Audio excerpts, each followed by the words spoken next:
Hello friends, welcome to my channel. Where I told the journey of life. It's around 4:30 morning on 22nd of November 2020. I have just started my channel 2 days back. Haven't uploaded any video so far, so today I decided to upload something, to share something with you guys, to share some of my experience of life. Maybe I will talk about some leadership today. So please be with me, watch it until the end if you like. So let's start. Let's go. Be strong.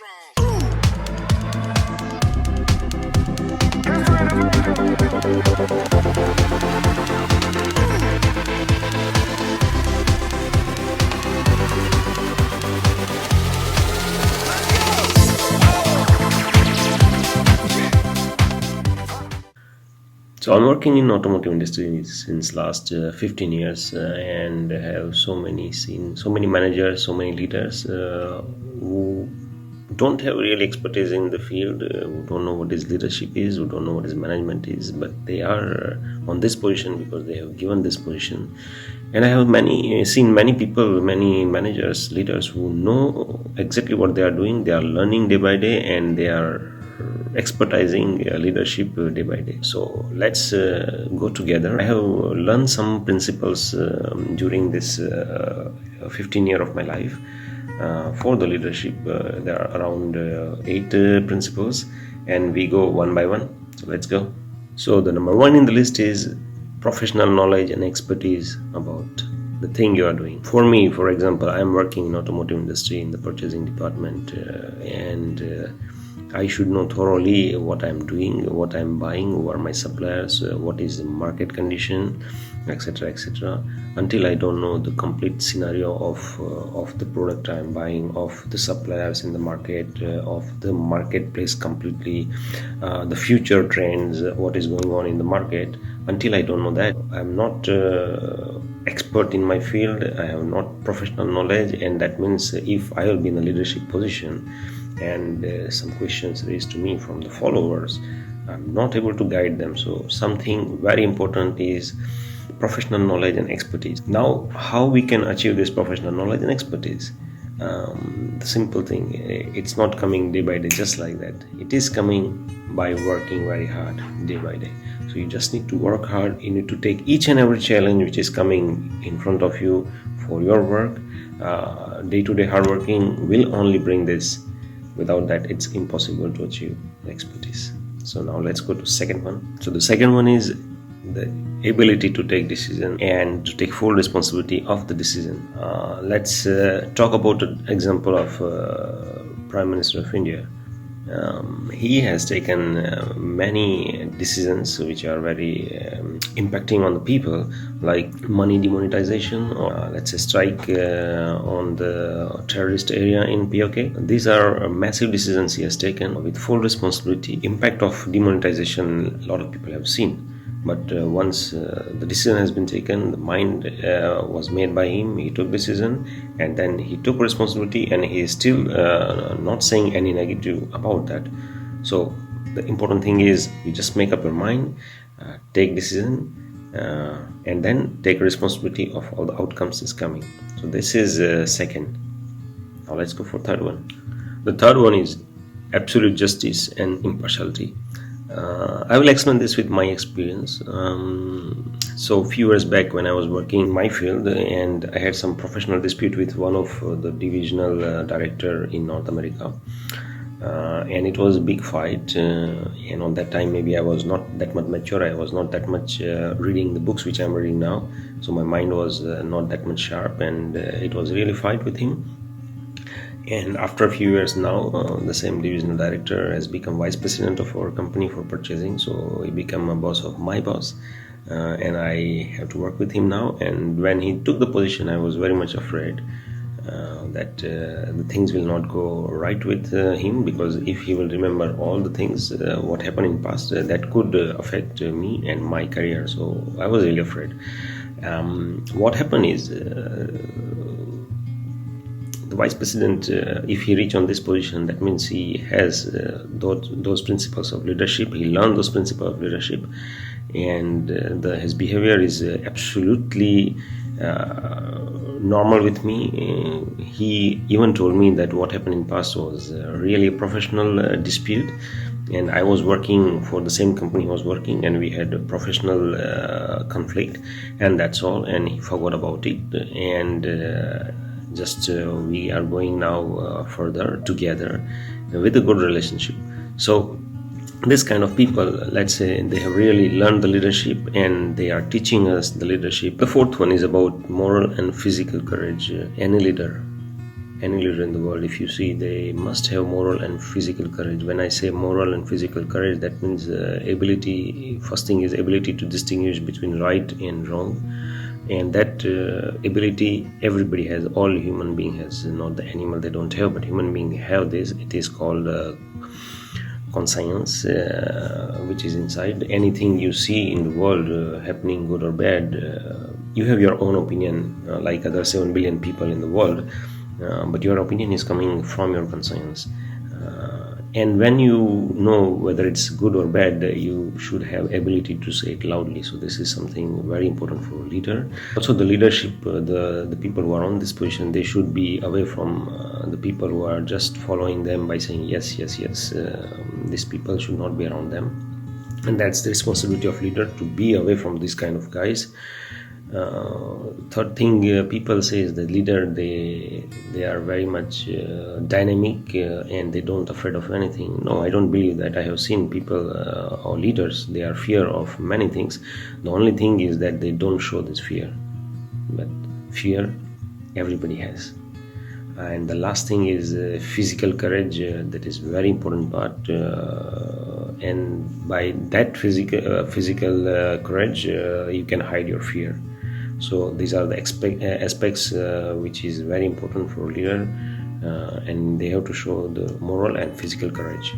So now let's go for the fifth one. The fifth one is about loyalty.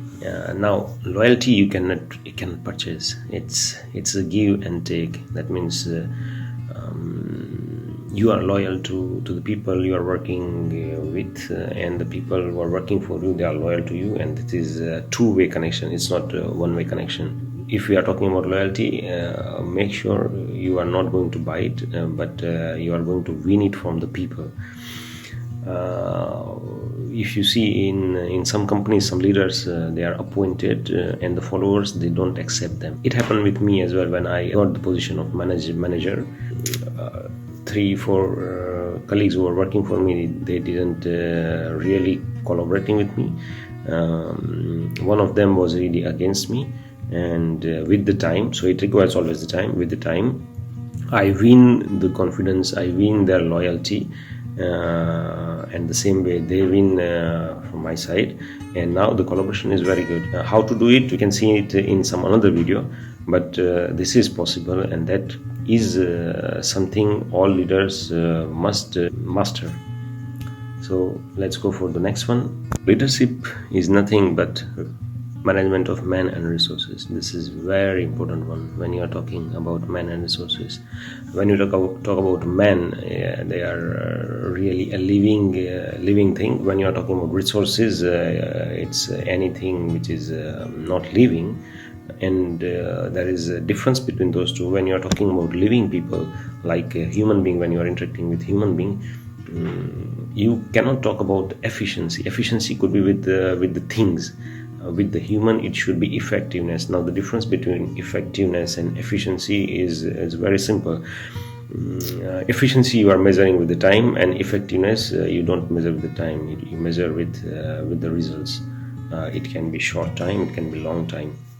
So when you are interacting with people, never bound it with time. It can take a long time, so you have to talk about effectiveness. And when you are talking about things, doing some tasks, that is something you can bind with the time, and that is called efficiency. So leaders, when they are talking with people, we are interacting with people, there should be a touch of sympathy with them, to listen to them, ask them what is happening. If in my team, if some people, they are not delivering something, I'm not shouting on them, but I'm just asking them what happened, and if they need my help or not. That change completely the behavior, the responsiveness of the person in front of you. If he need help, he will ask, or he will engage with the task and say, by this time or by this deadline, I will finish. So for leader, it's very important to have a human touch with people, sympathy with people, some sense of humor, and by doing this, you will win the people. People will respect you and follow you. Leadership will be only there when people are there to follow you. If there are no followers, you are not a leader. Now let's go for the next one. So the next one is discipline. A leader must be disciplined one. If I talk about myself, after so many years of experience and learning so many things, one thing I learned, that if you are disciplined and if people know that I am following certain pattern of working, then they try to adapt with it. Punctuality is another thing for the leader. I am very much punctual on the timing of my meetings. There are many meetings in a day, one by one, and some meetings can go overlap to other meeting. I always make sure that I finish my meeting on time and start another meeting on time. Even if it's a conference call, I start it on time. Sometimes it happens that you are with management and sometimes it's overlap. In that case, before 15 minutes I inform that I can be 10-15 minutes late, or I reschedule the meeting in that way. But I don't just let people waiting for me for a meeting, and the same thing I expect from my people who are working for me. I have seen this improvement in people as well, that they respect what I am expecting from them. So discipline is something very important for a leader. Let's go for next one. The last one, but not the least one, is character. Character is something very important, and you are measured by character. And I have read many books, I have seen many videos about character, and it said that if you lose your character, even you are on a very high position, like what happened with Bill Clinton when he was president. So these are the big example. One example I have given you, that character is very important when you are going on higher stage. So you have to be honest, you have to be thankful, you have to know yourself very well, and by knowing what you really are, you will internally realize how to react and how to analyze the situation and how to behave, and that will automatically give you the winning power of the people in front of you. So the character is the real power. And now we will go for some few more tips which I have. I think that might be useful for you as a leader, or if you are going to be a leader. So one other thing is that leader, they should be consistent in what they are saying and what they are doing. Second thing, they should think, act and communicate in the same way. There should not be any difference, and that will make a big impact. Other thing is that leader is one who has really focused on the goal, and he goes to achieve the goal with the resources and means he or she has. They are not crying that, oh, I don't have resources or I don't have means and I cannot achieve it. They are not the leaders. They are just people who are just complaining. Leader, they just focus on the goal, go for it with the resource and means they have, and achieve the goal. And once you do like that, you are definitely going to achieve, because your target is very fixed and your vision is very clear. If you see about all the obstacles, like you don't have means, you don't have resources, that means your goal or your focus is somewhere else and not where it should be, and you are not going to be succeed. So this is the way of working. This should be the way of working for the leaders. They have to keep their clear goal, clear vision, and go for it with the resources and means he or she has. I hope the tips I have given for leadership would help you somewhere in your life. This is the journey of life, and I'm going to share everything about what I'm learning, what I'm facing day-to-day life. So stay aligned. Thanks. Good day. Bye.